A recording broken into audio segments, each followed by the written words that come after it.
Hello students, कैसे हैं आप सभी। आई होप कि आप सभी अच्छे होंगे। देखिए, आज की इस वीडियो में हम लेट्स ट्राई थर्ड करने जाएंगे। तो लेट्स ट्राई, आई होप कि लेट्स ट्राई 1 और 1, 2 ये आपकी कंप्लीट हो गई होंगी फेयर नोटबुक में। तो अब करते हैं let's try 3। Question number first है, find whether the given numbers are in proportion. कि ये जो नंबर्स हैं ये प्रोपोर्शन में है या नहीं है, ये आपने चेक करना है। तो कैसे चेक करेंगे, देखिए नोटबुक में चलते हैं। ये है यहाँ पर 4,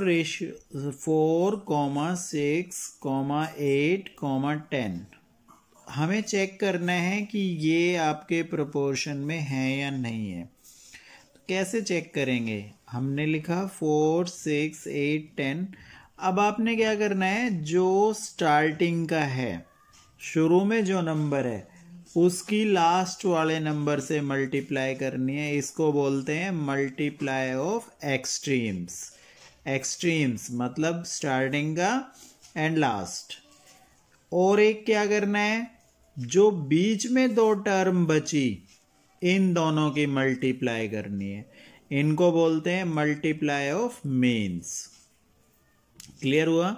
जब भी आप प्रोपोर्शन किसी को चेक करेंगे कि ये प्रोपोर्शन में है या नहीं है, तो आप क्या करेंगे, आपके पास 4 नंबर मिलेंगे, फर्स्ट और फोर्थ की मल्टीप्लाई करेंगे, सेकंड एंड थर्ड की मल्टीप्लाई करेंगे, बीच में जो बचे उन नंबर्स की मल्टीप्लाई करेंगे।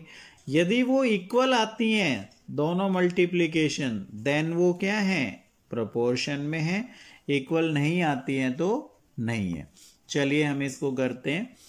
4 और 10 इसकी मल्टीप्लाई करनी है, एक 6 और 8 इसकी करनी है। तो 6 8 जा 48, 4 10 जा 40।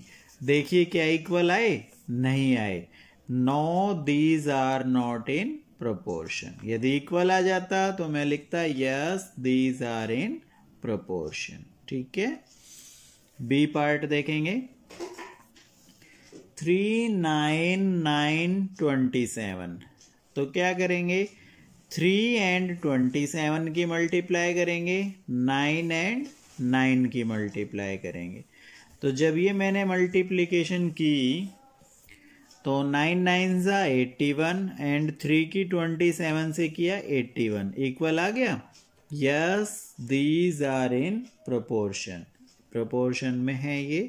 सी और डी पार्ट आप लोग खुद करेंगे इसका। ठीक है। सेकंड पे चलते हैं। Find the value of x in each of the following proportion. ये जितने भी प्रोपोर्शन आपको मिलेंगे आगे क्वेश्चंस, आपने इसमें किसकी वैल्यू फाइंड करनी है, एक्स की करनी है। वो कैसे करते हैं, जैसे ये क्वेश्चन गिवन है 65 ratio x equal to 13 ratio 6। तो आप इनको अपॉन में लिखेंगे, 65 upon x equal to 13 upon 6। On cross multiplication, जब हम क्रॉस मल्टीप्लाई करेंगे तो देखो 13 की मल्टीप्लाई किससे हुई, x से, और 65 की किससे हुई, 6 से। ये 6 इंटू 65। अब हमें वैल्यू किसकी निकालनी है, x की। यहाँ 13 मल्टीप्लाई हो रहा है, इस साइड जाएगा तो डिवाइड हो जाएगा। 6 into 65 upon 13।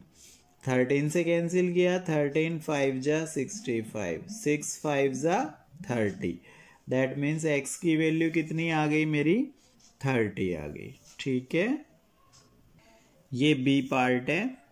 1.6 ratio x equal to 0.12 ratio 0.24। तो सेम मेथड रहेगा, 1.6 upon x equal to 0.12 upon 0.24, 0.12 upon 0.24। Cross multiply करेंगे तो 16 की मल्टीप्लाई, देखो यहां से मैंने पॉइंट क्या कर दिया, रिमूव कर दिया है। ठीक है। यहाँ 1.6 था, इसका पॉइंट हटाया, तो पॉइंट अब हटाने के बाद में अपॉन क्या आ गया, 10x। आप सोचेंगे 10 कहाँ से आ गया, ये 10 इसका पॉइंट रिमूव किया है तब नीचे 10 आया। यहां भी 2 डिजिट के बाद पॉइंट था, यहां भी 2 डिजिट के बाद पॉइंट था, कैंसिल आउट हो गया। तो ये पॉइंट रिमूव करके क्या आ गया मेरे पास 12/24। ठीक है, क्रॉस मल्टीप्लाई करेंगे 10x into 12 equal to 16 into 24। 10x as it is यहाँ पे रखा, ये 12 मल्टीप्लाई हो रहा है तो नीचे आ जाएगा। अब नेक्स्ट स्टेप में हम क्या करेंगे, x यहाँ पे रखेंगे, 10 मल्टीप्लाई हो रहा है तो 10 भी नीचे आ जाएगा, कैंसिल आउट करेंगे इसको, 16/5 आ जाएगा। दैट मीन्स आपकी जो x की वैल्यू आई वो कितनी आ गई, 16/5 आ गई। क्लियर। इसके बाद इसका C एंड D ये दोनों पार्ट आप खुद करेंगे, do yourself. Question number 3 पे चलते हैं। Find the fourth proportion to 1/3, 1/5, 1/7।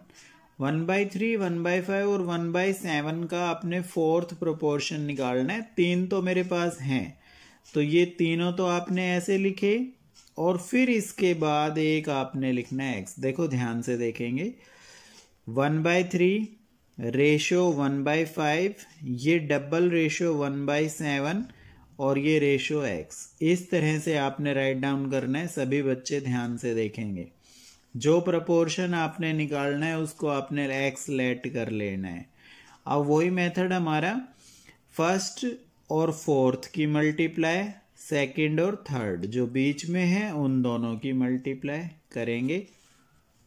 1/3 को मैंने x से मल्टीप्लाई किया और यहाँ 1/5 मल्टीप्लाई बाय 1/7 आ गया। 1/3 इंटू x हो गया x/3 equal to 1/35।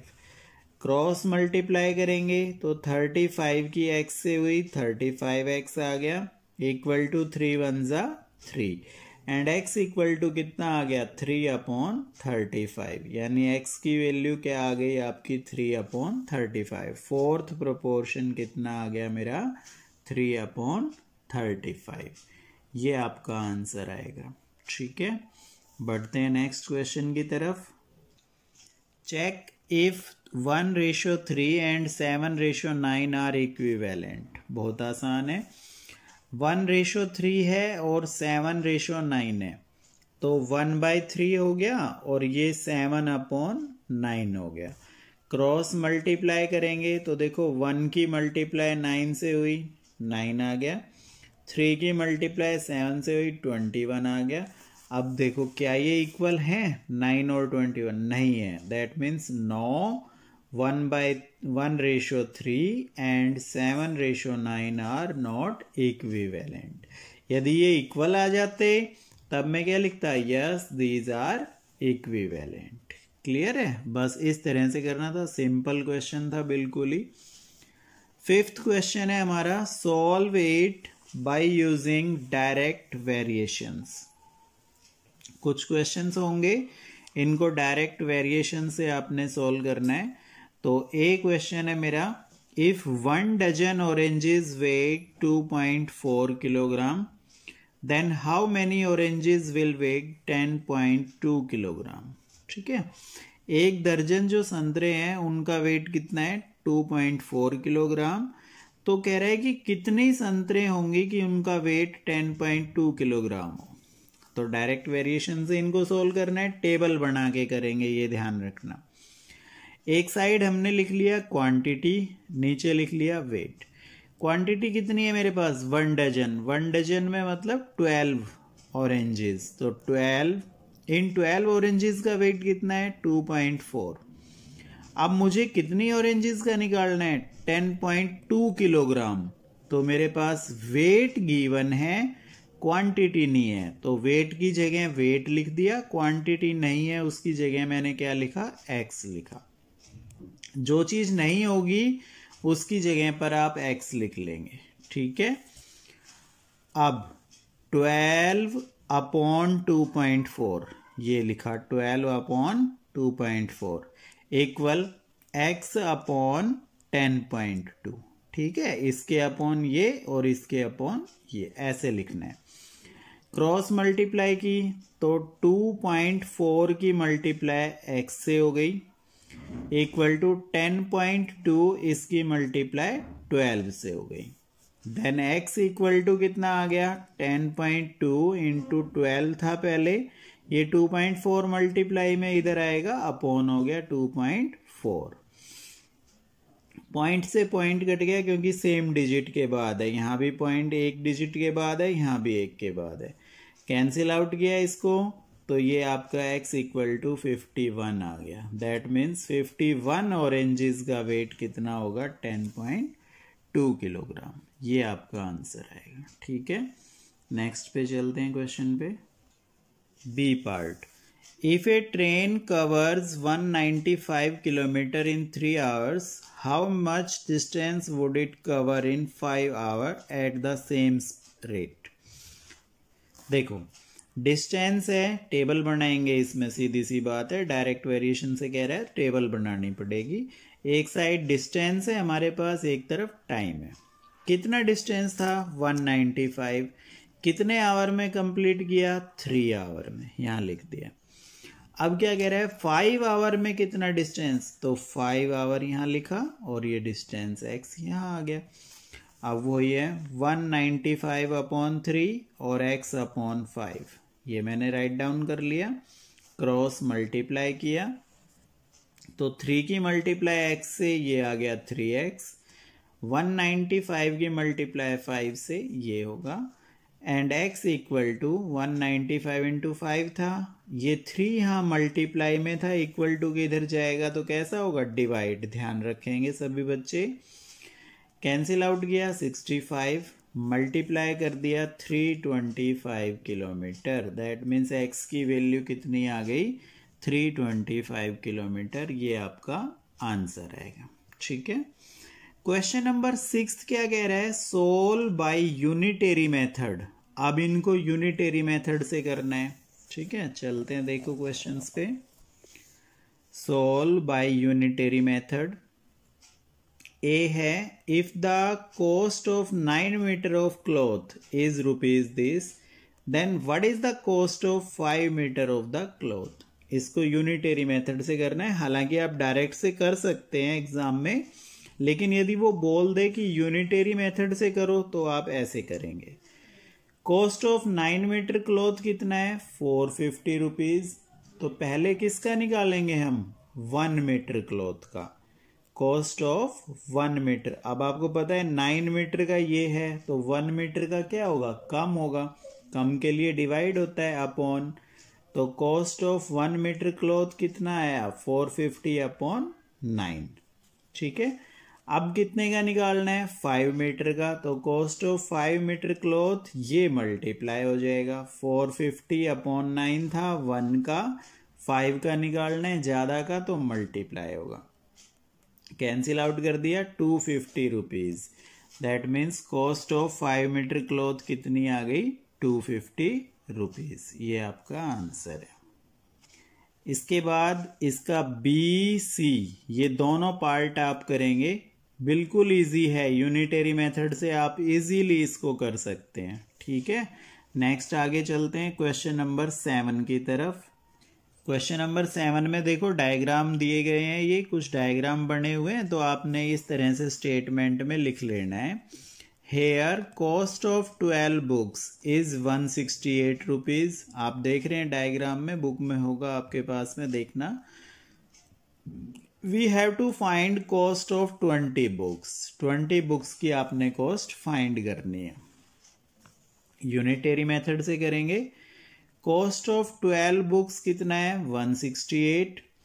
Cost of 1 book कितना आएगा, 1 का जब भी निकालेंगे, ज्यादा का दिया हुआ है, कम का निकालेंगे तो डिवाइड होता है, 168 अपॉन 12, अपॉन हो गया ना 12। अब मुझे निकालना है 20 बुक्स का। तो देखो ये मेरे पास था 1 बुक का, 168 अपॉन 12, और 20 का निकालेंगे ज्यादा का तो मल्टीप्लाई। 1 का दिया हुआ है, ज्यादा का निकालना है तो मल्टीप्लाई होगा, 20 मल्टीप्लाई हो गया। कैंसिल आउट किया इसको हमने, तो काटने के बाद में आपका कितना आ गया, 280 रुपीज़ आंसर आ गया। ठीक है, मतलब कॉस्ट ऑफ 20 बुक्स कितनी आ गई आपकी, 280 रुपीज़ आ गई। तो ये आपकी लेट्स ट्राई थर्ड थी। इसके सभी क्वेश्चंस कंप्लीट हो गए हैं। इनको अच्छे से आप सभी बच्चे अपनी फेयर नोटबुक में राइट डाउन करेंगे। ओके।